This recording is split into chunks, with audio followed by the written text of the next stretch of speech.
Party വിട്ട് party മാറുമ്പോൾ പുതിയ പുതിയ പദ്ധതികളാണ് സംസ്ഥാനത്ത് നടന്നുകൊണ്ടിരിക്കുന്നത്. കുടുംബത്തോടൊപ്പം പാർട്ടി മാറലാണ് പുതിയ പദ്ധതി.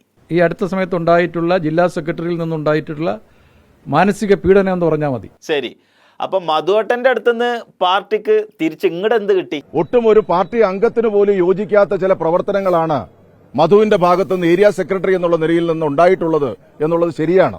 അപ്പൊ ഇനി ഒരൊറ്റ വഴിയുള്ളൂ. ജോയി സെക്രട്ടറി ആയിരിക്കുന്നിടത്തോളം കാലം എനിക്ക് CPM-ൽ പ്രവർത്തിക്കുന്നതിന് താല്പര്യമില്ല. അപ്പൊ CPM-നോട് പ്രത്യേകിച്ച് ഒരു പ്രശ്നം ഉണ്ടായിട്ടല്ല മധുസാർ ഇറങ്ങിപ്പോയത്. ഇന്നലെ പാർട്ടി ജില്ലാ സെക്രട്ടേറിയറ്റ് യോഗം ചേർന്ന് പാർട്ടിയുടെ പ്രാഥമിക അംഗത്വത്തിൽ നിന്ന് പുറത്താക്കണമെന്ന് തീരുമാനിച്ചിരുന്നു. ഞങ്ങളുടെ പാർട്ടിയുടെ സംവിധാനം അനുസരിച്ച് പാർട്ടി സംസ്ഥാന കമ്മിറ്റിയാണ് അതിന് അനുവാദം നൽകേണ്ടത്.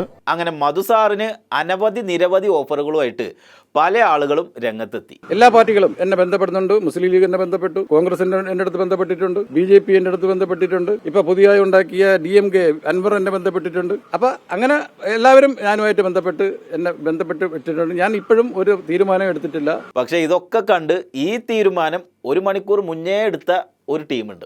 അദ്ദേഹത്തിന്റെ ഇത്രയും കാലത്തെ ദീർഘമായിട്ടുള്ള പൊതുപ്രവർത്തനത്തിലും രാഷ്ട്രീയ പ്രവർത്തനത്തിലുമുള്ള പാരമ്പര്യം, ആ അനുഭവജ്ഞാനം ഈ പ്രദേശത്തെ ജനങ്ങൾക്ക് പ്രയോജനപ്രദമാകുന്ന തരത്തിൽ എങ്ങനെ വിനിയോഗിക്കാം എന്നുള്ളത് പാർട്ടി അദ്ദേഹവുമായിട്ടും മറ്റെല്ലാവരുമായിട്ടും കൂടിയാലോചിച്ചിട്ട് ഉചിതമായിട്ടുള്ള തീരുമാനമെടുക്കും. ഈ ആലോചന പരസ്യമാകുന്നതിന് മുമ്പ് തന്നെ രഹസ്യമായിട്ടുള്ള പല ആലോചനകളും നടന്നത് പാർട്ടിക്ക് വ്യക്തമായി മനസ്സിലായിരുന്നു. അത്ര മധു കഴിഞ്ഞ കുറച്ചു കാലങ്ങളായിട്ട് BJP-യിലേക്ക് മെല്ലെ കാലെടുത്ത് വെച്ചിരുന്നു. ഈ പാർട്ടിയുടെ ഏരിയ സെക്രട്ടറി ആയിരിക്കുമ്പോഴും അവരുമായിട്ട് ചില ചർച്ചകൾ നടത്തിയിരുന്നു, അവരുമായിട്ട് ചില കൺസേൺസ് ഉണ്ടായിരുന്നു എന്നുള്ളതെല്ലാം ചില കാര്യങ്ങൾ ഞങ്ങൾ കൃത്യമായിട്ട് കിട്ടിയിട്ടുണ്ട്.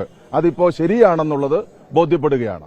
ഏതായാലും നാളെ നേരം വെളുക്കുമ്പോക്ക് മെമ്പർഷിപ്പ് കിട്ടുന്ന പാർട്ടിക്ക് പോവാന്ന് മധു തീരുമാനിച്ചു. നാളെ രാവിലെ 10:30 മണിക്ക് BJP-യുടെ സംസ്ഥാന കമ്മിറ്റി ഓഫീസിൽ വെച്ച് സംസ്ഥാന പ്രസിഡന്റ് ആണ് എനിക്ക് മെമ്പർഷിപ്പ് നൽകുന്നത്.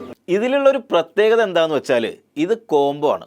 അതായത് മധുസാർ ഒറ്റക്കല്ല, കുടുംബസമേതാണ് BJP-ക്ക് പോകുന്നത്. ഞാൻ മാത്രമല്ല, എന്റെ കുടുംബം എന്നോടൊപ്പം ഉണ്ട്. എന്റെ മകനായ പാർട്ടിയുടെ ലോക്കൽ കമ്മിറ്റി അംഗം മിഥുൻ എല്ലാം എന്നോടൊപ്പം ഉണ്ട്.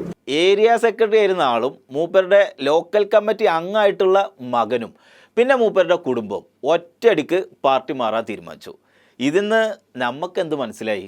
നമ്മുടേതുപോലുള്ളൊരു പാർട്ടിയുടെ CPM-ന്റെ ഒരു ഏരിയ സെക്രട്ടറി ആയിരിക്കാനുള്ള രാഷ്ട്രീയമായിട്ടുള്ള പക്വതയോ സംഘടനാപരമായിട്ടുള്ള അറിവോ ഇല്ലാത്തൊരാളെ ഏതോ ഒരു ഘട്ടത്തിൽ ആക്കി എന്നുള്ള വസ്തുത ഞങ്ങൾ കാണുകയാണ്.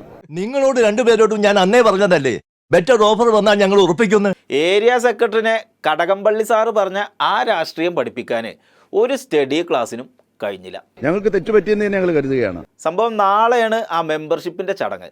പക്ഷെ അതിന് മുമ്പ് തന്നെ ഒന്ന് ഉറപ്പിക്കാൻ വേണ്ടിയിട്ട് ഒരു ഷാളിടൽ കർമ്മം നടത്തുകയെന്ന് BJP തീരുമാനിച്ചു.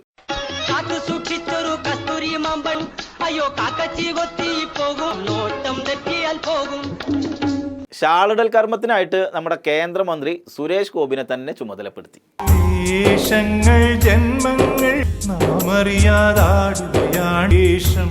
ഇക്കണക്കിന് പോവുകയാണെങ്കിൽ ആരൊക്കെ എവിടൊക്കെയാണ് ഇറങ്ങിപ്പോവാൻ തീരുമാനിച്ചിരിക്കുന്നത്, ഏതൊക്കെ വണ്ടിയിലാണ് തിരിച്ച് കയറുക എന്ന് ആർക്കറിയാം.